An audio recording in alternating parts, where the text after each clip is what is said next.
My name is Sarah Griffin. I'm a clinical dietitian, a CNSC. I have a master's in nutrition with a focus on education, and I'm going to tell you why you need my study guide to pass the CNSC exam this year. So I've taken the CNSC exam twice. I took it first in 2019, and I took my recertification in fall 2024.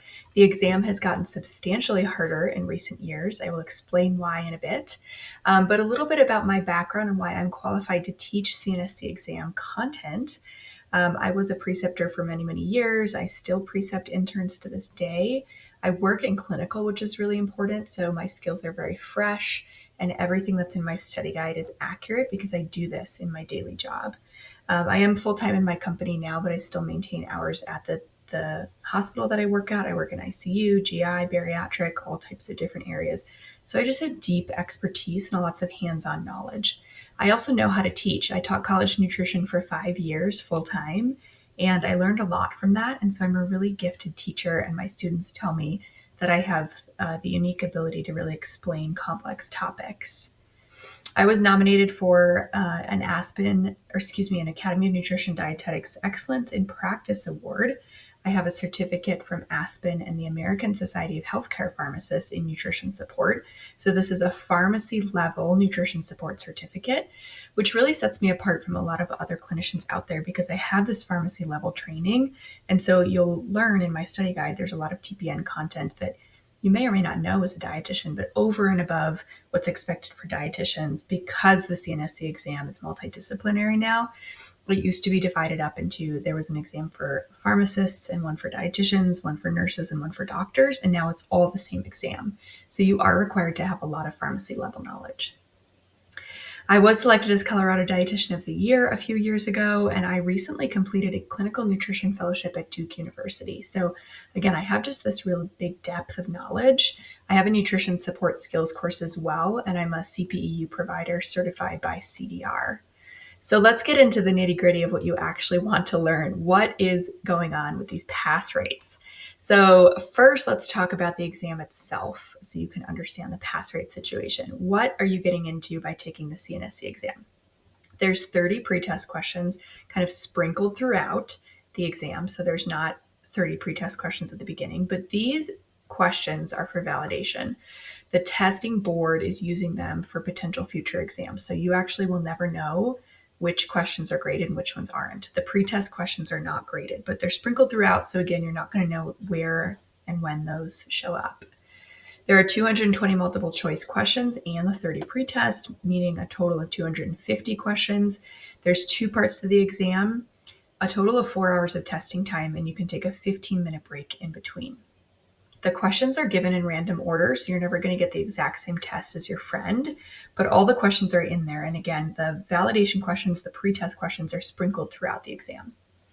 You can take the CNSC exam twice a year in spring, which is usually April or May, or fall, which is usually October. And it costs $460, $360 if you have an ASPEN membership. So I do recommend getting an ASPEN membership during your exam year for sure. As a new practitioner, you can get a discounted ASPEN membership if you're within 5 years of getting your RD license. And that's really great because ASPEN has a ton of important resources. You're going to need a copy of the ASPEN Core and some of the other resources during your testing year. Okay, now that you understand the exam, I want to talk about pass rates because everybody wants to know, what is the pass rate for the CNSC exam?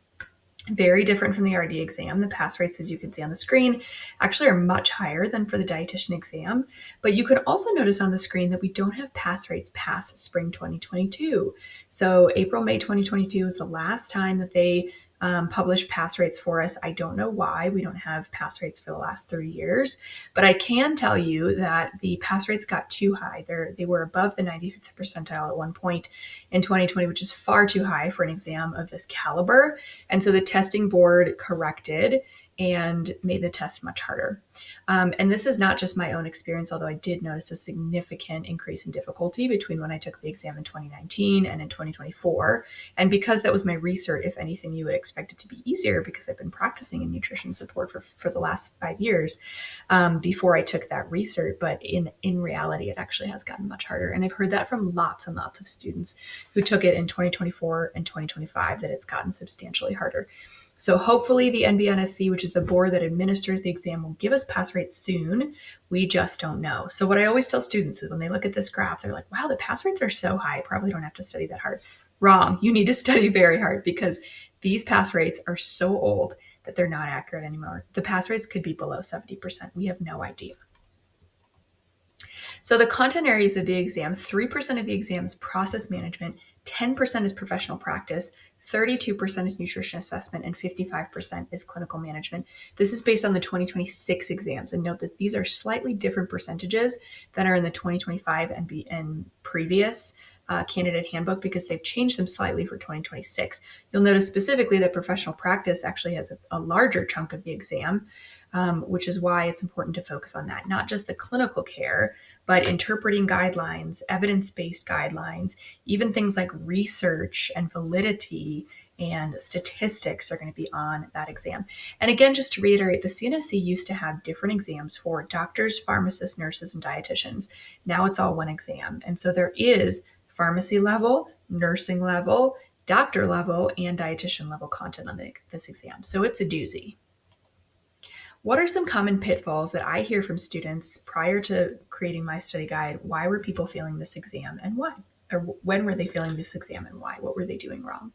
So the number one thing that I see students do is they focus on the ASPEN Core. This used to be the old school way to study 15 years ago when my colleagues studied for this exam, and I thought, I think I would like to do that one day. They basically read the ASPEN Core cover to cover. Now, that was the only method that we had back then because there wasn't a study guide for the exam, and there's still no official study guide for the exam. But the important thing to take into account is that the ASPEN Adult Nutrition Support Core Curriculum is not representative of the exam. This is what I mean. The ASPEN Core is a textbook, and that's what it is. It functions as a resource, a textbook, a guideline. It is not a study guide for the exam. It's also not representative of the exam, meaning there's a huge chapter on carbohydrate metabolism in the ASPEN Core. There's very little carbohydrate metabolism content on the exam. There is a very small chapter at the very end of the ASPEN Core on ethics, whereas on the exam, you might see a lot of questions about nutrition support ethics and ethics at the end of life. So if you use the ASPEN Core to study, you're going to get really in the weeds with a lot of stuff, and you're not going to spend enough time studying the really important stuff. In addition, there's stuff in the ASPEN Core that isn't on the exam, and there's some stuff on the exam that isn't in the ASPEN Core, specifically a lot of the pediatric stuff. So the core curriculum is essential. You have to have a copy of the ASPEN Adult Nutrition Support Core Curriculum to study for this exam. The 4th edition is the edition that you're going to want. In my study guide, I refer to this a lot and say, go look at this table, go read this one section, but I tell you exactly what to focus on so that you're not structuring your studying based on trying to absorb this massive amount of content that's probably not going to be on the exam. A lot of students also use the Nutrition Support Fundamentals course to study. Now, this is a great option if you are starting out in nutrition support and you want a good overview. The Nutrition Support Fundamentals course is also not representative of the CNSC exam, and the testing board, in fact, the chair of the testing board, Dr. Yu, will say, the Nutrition Support Fundamentals course, for some reason, has gotten this reputation of being used as a study guide for the CNSC exam. It is not designed to be a study guide. I've also heard students recently, Aspen revamped the fundamentals course in the last few years, and I've heard a lot of students be frustrated because there's not time to ask questions. The presenters have tons of knowledge, but don't really always understand how to apply the knowledge to a student. Someone who is creating guidelines, doing a ton of research, may not be a very gifted teacher, and so they may not be explaining things in a way that actually makes sense to you. There's a lot of knowledge that's assumed in the Nutrition Support Fundamentals course, and a lot of students, especially if they're new to the field and haven't been a dietitian for 5 or 10 years, practicing in clinical for that whole time, they tell me that the Nutrition Support Fundamentals course is so heady and technical that it's not very practical for them. Another common pitfall for the CNSC is if you're really confident in one niche area, but you're not well versed in others. So if you work in outpatient GI with adults, you know outpatient GI back and forth. Do you know ICU guidelines for adults? Do you know PICU guidelines for kids?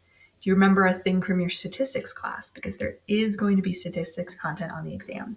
So even if you have extremely deep knowledge in one area, if you don't have the breadth of knowledge, you can still fail the exam.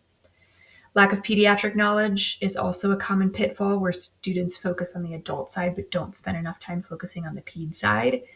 Lack of medication knowledge is a huge one. There's a lot of medications on this exam, again, because pharmacists take this as well. Some students will only study for 3 weeks. That is not enough time. Even if you're taking a recertification exam, not enough time. I recommend a minimum of 3 months for the new exam. Not memorizing numbers or not using flashcards to memorize numbers is another common pitfall that I see. So you will not you have access to a calculator and you'll get a pen and paper, but you have to know these equations backwards and forwards. So if you're used to looking at your EMR, your electronic medical record, and seeing if the sodium's high or low because it indicates, it color codes it and tells you if it's high or low, you're not going to really understand or remember what's the actual reference range for sodium. Do I actually know that? Have I had that memorized? Calculating BMI, calculating ideal body weight from scratch, using corrected calcium and the nitrogen balance equation from scratch. You have to have that all in your brain because you can't use an app or a spreadsheet on the exam. You're also expected to calculate parenteral nutrition orders from scratch on the exam, which is not something that everybody does. Test anxiety is another big part of this. So students maybe who haven't taken the exam before have heard it's really hard and are just so worried. Being well prepared is the best thing to combat test anxiety. I also have a lot of really good tried and true tips in my study guide and course that will teach you how to combat this. So my CNSC exam study guide has been on the market for 1.5 years as of October 2025. It is in its 5th edition printing right now. I've expanded it and fully updated it for the 2026 exam.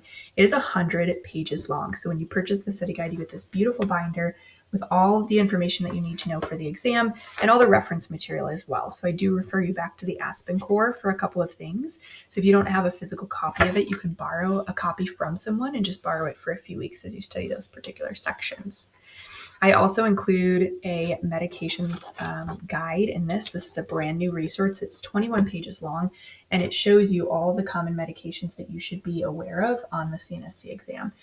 There's 400 Quizlet flashcards that come with this as well to really help you memorize those medications. Now, my study guide is different. It is not a Cliff Notes version of the ASPEN Core, and this is really important because there are other study guides on the market that are a summary of the ASPEN Core. That used to be that used to be an effective way to study. It's not an effective way to study anymore.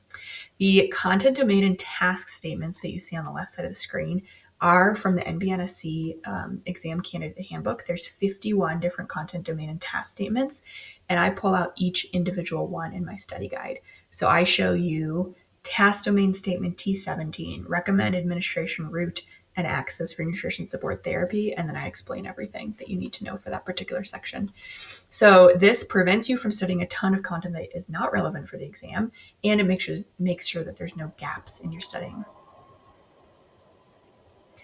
I do include a 15-page parenteral nutrition calculation cheat sheet in the exam. Some of you may already be calculating TPNs on your own, but a lot of facilities require a dietitian to have a CNSC license before they start calculating TPN on their own. So if you're not able to calculate a CPN or a PPN order on your own from scratch without an app or spreadsheet, you need my parenteral nutrition calculation cheat sheet. This is going to walk you through everything you need to know to calculate a central parenteral or peripheral parenteral nutrition order, and it gives you a nice order flow that you can use to practice. Again, the 21-page medication quick reference guide is going to be really, really helpful for you to study. It's color-coded, it's fun. There's a lot of research to show that color coding and bright colors like this can really help with retention. So that's why I provide my resources physical. They're not digital. This portion, at least, is not digital. It's physical. You can take notes in the margin. You can highlight things. So it's a really, really useful reference as opposed to a PDF. And then there's 400 Quizlet flashcards that come with the study guide as well. I use Quizlet because it has great functionality and really user-friendly. So you can use it on a tablet, a computer, or a phone, or any mobile device on or off Wi-Fi. So my students love my flashcards. They use them every single day during their kind of crunch time at the very end to study. And you can get started with the flashcards right away because you get instant access as soon as you purchase. So this is the study guide kit. You also get these 2 acid-base balance cards. These show really quickly acidosis and alkalosis, and how to adjust acid-base balance in PN. These are also very, very helpful in your clinical job.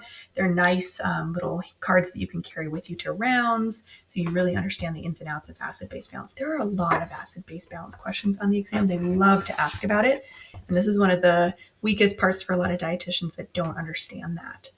There's also a course component, so it's not just a study guide, but there's a course component. There's video lectures. I have video lectures on fluid and electrolyte balance, common types of IV fluids, acid-base balance, home nutrition support, Medicare Part B updates, and more.